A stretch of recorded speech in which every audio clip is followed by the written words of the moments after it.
भारतीय संस्कृति में नारियों का स्थान इस शीर्षकांतर्गत डॉक्टर कपिलदेव द्विवेदी जी ने अपनी पुस्तक संस्कृत निबंध शतकम में जो संस्कृत में प्रकाशित किया है उसका वाचन हिंदी में मैं संक्षिप्त ही कर रहा हूँ।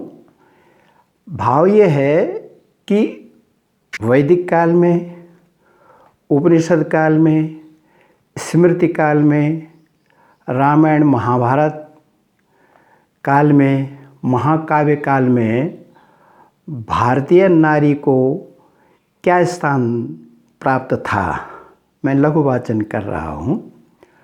वैदिक साहित्य का अनुशीलन करने से विदित होता है कि उस समय यहाँ नारी का स्थान गौरवास्पद था। ऋग्वेद में कन्याओं को शिक्षा देने की व्यवस्था का वर्णन मिलता है। पुत्र की तरह उनके भी उपनयन आदि संस्कार होते थे। वे वेद का अध्ययन करती थीं। गृहस्थ जीवन संबंध विषयों में उनकी योग्यता श्रेष्ठ थी। वे यज्ञ आदि कर्मों में, शास्त्र चर्चा परिचर्चा में, मंत्र दर्शन कर्मों में प्रवृत्त रहती थीं। ऋग्वेद में बहुत से मंत्रदर्शिका ऋषिकाओं के नाम पढ़ने को मिलते हैं।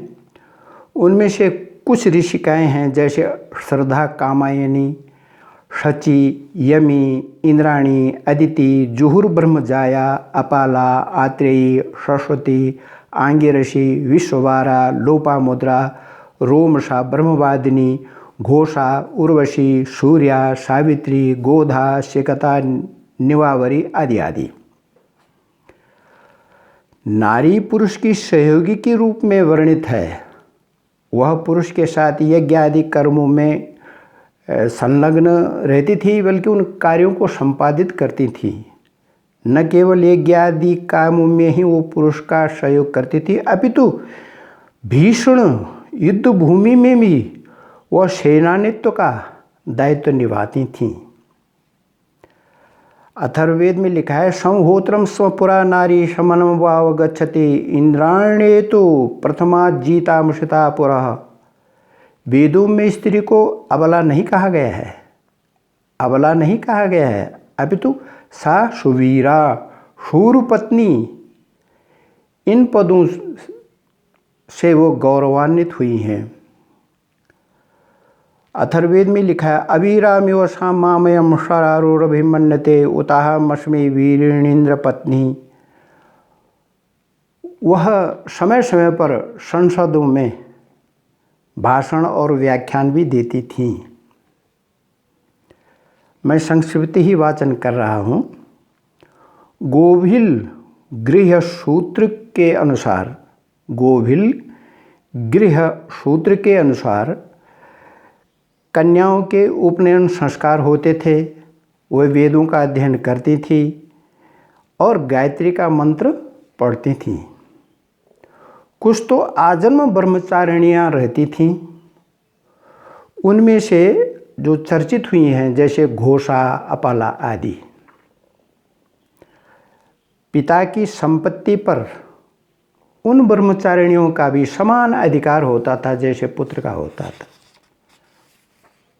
पिता की संपत्ति पर उन ब्रह्मचारिणियों का भी समान अधिकार होता था जैसे कि पुत्र को होता है।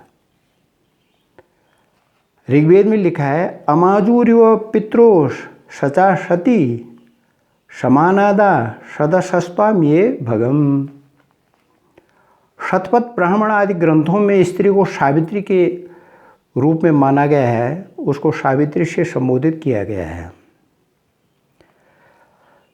स्मृति ग्रंथों में मनुस्मृति चर्चित ग्रंथ है।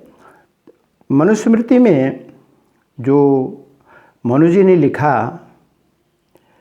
वो यह है कि यत्र नार्यस्तु पूजन्ते रमन्ते तत्र देवता, यत्र एतास्तु न पूजन्ते सर्वास्तत्र फला क्रिया। अर्थात जहाँ नारियों का सम्मान होता है वहाँ सभी देवी देवताओं का निवास होता है, और जहाँ उनका सम्मान नहीं होता है वहाँ सब यज्ञ आदि कर्म निष्फल हो जाते हैं। इसलिए मनु जी ने लिखा है, स्त्रियो ही रत्न स्वरूपा अतः स्त्री रत्नम दुष्कुलादपि ग्राह्यम। विस्तृत वर्णन है, मैं तो सिर्फ संक्षिप्त वाचन कर रहा हूँ। रामायण महाभारत में भी स्त्रियों की शिक्षा की सुव्यवस्था का वर्णन मिलता है। रामायण में कौशल्या और तारा को मंत्रविद कहा गया है। संध्या करती हुई जानकी का वर्णन प्राप्त होता है, मिलता है। रामायण में और उत्तर रामचरित में आत्रेयी वेदांत विद्या निष्णात मानी गई हैं, सुना गया है।